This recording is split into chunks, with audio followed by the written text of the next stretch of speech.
So let's talk about these true crime podcasts. You know, like Murders and Martinis and Crime Junkies. You know, these shows that women will stay up late at night and listen to when we're home alone and then wonder why we need to pop a Xanax to fall asleep at night. I watch them, I dig them, I get into it. I fall asleep to one every night, okay? I'm into that. I like murder. Sometimes murder is fun. And listen, I know male comics like to joke about how secretly women are into these shows because somehow we fantasize about being raped or kidnapped or something. Right, because that's every girl's fantasy. To be kidnapped, tied up, and left in the woods for some hunter to find while he's taking a piss. You know, it's that dream date that Taylor Swift is always singing about. But listen, fellas, I can assure you that we do not want to be kidnapped by some creepy guy. We don't. If you want to know what we're fantasizing about, I will tell you. We're fantasizing about kidnapping you and tossing your ass in the back of a van and forcing you to co-star in our cross-country reality van life show. That's what we're fantasizing about. The only difference is we're women. So we don't have to force you at gunpoint. No, we're going to lure you with the pussy. That's what we do. We're like, oh, come on, babe, it'll be fun. It'll just be me and you in a van and a camera cross country. Think of all the sex tapes we could make. We could make sex tapes in the shower. We'll take Molly, and I'll let you stick it in my ass. I'll give you Roadhead every day, babe. Please, come on, please, Roadhead every day. Because when women want something, we turn into sluts.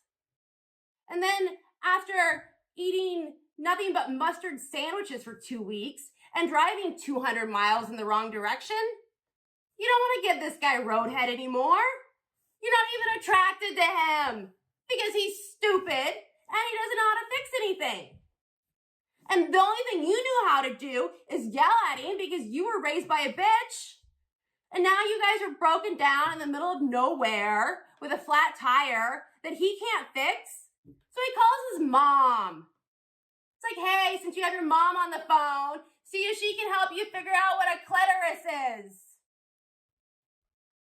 Anyways, so I don't know why men and women have these problems and why men snap and, like strangle us to death. It's probably because we're annoying bitches. I don't know why it is. I don't get it. I don't, but really, ladies, we're gonna talk here. We have to be honest with ourselves. Women, we are our own worst enemy. Seriously, we do not back each other up. And when we do, we back up the wrong people. We pick and choose. And it's not fair. I mean, we all like true crime, right? All of us like true crime. But you just gotta look at the two famous cases out there. That's what you gotta look at. And the two big cases of our lifetime is O.J. Simpson and Casey Anthony, right? Everyone knows who they are. But listen, O.J. Simpson killed 2 people, got away with murder. We know that. Casey Anthony killed her 3-year-old, got away with murder. But O.J. has over 1 million followers on Twitter, okay? That's a fact. He makes in-depth analysis of football and fantasy football, and people pay him for this. He gets paid to talk about football. He signs autographs, and people pay for his autographs. He plays golf in golf tournaments. He sits on Twitter all day and talks about, he'll give his opinion on the Murdoch trials or whatever, Hunter Biden, all the different trials that are going on. Like, are you kidding me? You got away with murder and you're on Twitter talking about murder cases, about men who murdered their whole entire families, okay?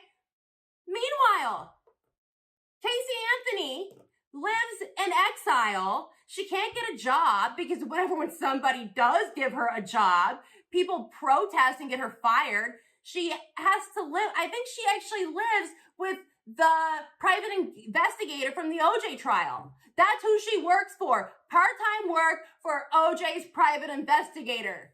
Okay, she can't, if she goes out in public, people throw drinks on her. OJ goes out in public, they take pictures with him and they post it on Twitter and Instagram. Are you kidding me? Do you not see the big difference here? And you wonder why we've never had a female president. And we wonder why men make way more money than we do. It's because men don't give a shit. I mean, men will be out in public and they'll see OJ and they'll be like, oh my God, Juice, why don't you sign my chest? Why don't you, here, sign my steak knife. Oh, come on, do it. He'll gladly sign the damn steak knife with a smile on his face. And they post it. People try to kill Casey Anthony. They consider death threats. It's ridiculous. And if you want to talk about a sad story, a truly sad story, can we talk about Casey Anthony, please? Because we know her dad was a pedophile. Big time. I mean, her dad was molesting her, molesting the granddaughter, and so what? She killed her kid. Can you blame her? I mean, I think she deserves the Mommy of the Year award. And you know what? Say what you want about Casey Anthony, but you know what? She's never gonna have to call a guy that she's been hooking up with and tell him he has head lice. Oh, I had that happen. You got lucky, Casey.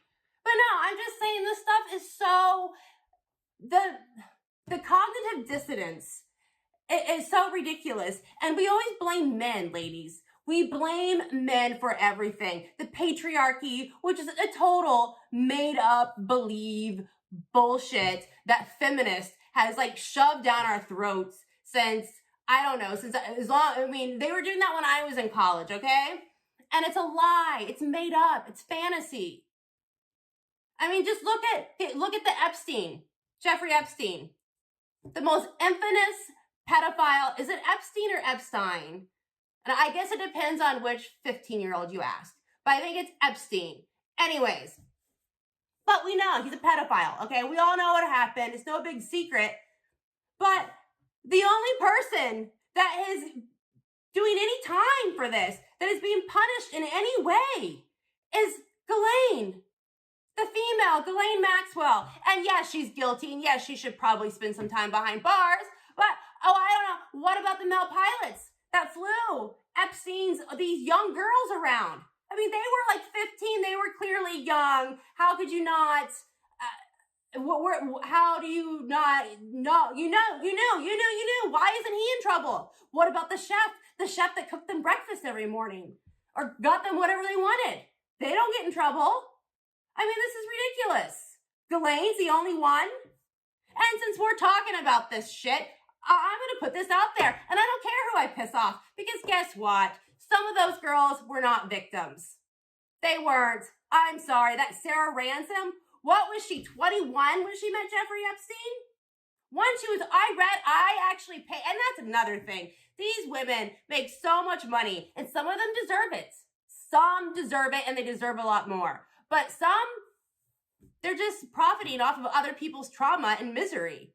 But Sarah Ransom, I'm sorry, she was 21 when she met him. She was already she had previously worked as an escort before in some other country, moved to New York, met some other girl, and then started working for Jeffrey and doing, I don't know what they did on Pedo Island. I don't want to know.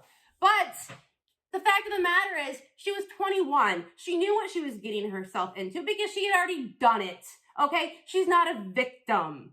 And if all the stuff she alleges, which I mean, she really didn't allege much, just that she had sex with Jeffrey, but still, why didn't she, if there was underage girls there, why didn't she go to the police? Why did she allow him to buy her all this stuff and get her an apartment in New York City? Do you know how expensive that is? I mean, where's the line, people? Please, where is the line between victim and co-conspirator? Because I am so confused. And I just don't think it's fair that Ghislaine is the only person that is doing time over this whole entire ordeal. But anyways, I guess that was my rant. But yeah, no. So that's what I'm doing because I'm a comic and I'm one of the fucking best, by the way. And I have tons and tons of material. So I'm just going to do small little bits and pieces. And then I'm going to end it up with a rant because, well, some of it I will be able to do a rant, but not, some of my stuff is that I won't be able to add like a controversy at the end, but that's what you got to do. You got to piss people off in this country, or it's like you don't exist. I mean, yeah, but no, I mean, ladies, we need to get our shit together. We need to quit putting others down. And like I made fun of Chelsea Handler and one of my other bits on my other post where I called her a slut because she fucked her way into the top. She did. But then I ended it with, I'm just jealous because I don't have a dick to suck to get me into the industry. So, I mean, that's different. Don't hold that against me. That is different. But since we're talking about true crime, the only thing I really care about is who killed Bob Saget.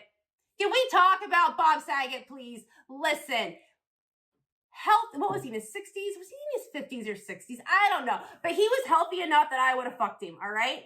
So I think it's odd that he gets a skull fracture that gives him the raccoon eyes, and then he just dies. No phone call, no nothing.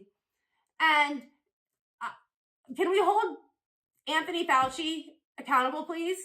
Yes, it was the COVID vaccine, folks. We know what was going on. It was the same thing that happened to that stupid twat. And I'm calling her stupid because she's not funny. What was her? Heather McDonald? You know, where she got up there and she was saying, I'm double vaxxed and I got my shingles. Like, how old are you that you need a damn shingles vaccine, first off? And then she's like, I got my flu shot. I've never even had a flu shot, let alone the damn flu. And anyway, and then she's like, Jesus loves me more. And then she like passes out and hits her head. And she had a skull fracture and the raccoon eyes, just like Bob Saget. So I think we have to hold Anthony Fauci accountable for Bob Saget's death. Seriously, that's what happened. He had COVID. He had the vaccine. It was just too much. And we're not talking about it. And am I going to get demonetized? Well, I'm not even monetized to get demonetized. But listen, we need to talk about this because Fauci was running that ferret fuck farm all around the world. He was. They were doing all kinds of the gain of function research. And they've been doing it for years. And it was Obama that shut it down and was like, Fauci, I love you, Fauci, but I can't do an Obama impression. But now he had to shut it down. He was like, Fauci, I can't have a ferret fuck farm on my watch, you know. But anyways, yeah, I mean, could you imagine if that would have happened when Obama was president? Seriously. I mean, could you imagine Fox News? I mean, they would have been like, Kenyan witch doctor and his voodoo queen wife. I don't know. I'm just rambling. But anyways, that is Then Comedy's Dead. Quick, easy. I'm going to try to do a setup here. Because I think you have to have a setup. Like, fuck that. I'm not that type of girl. I'm not, and I've been writing for I don't know how many years, and I got 2 years worth of fucking material that I gotta get out there. So I don't have time to decorate. Pissed. Anyways, like, follow, and subscribe.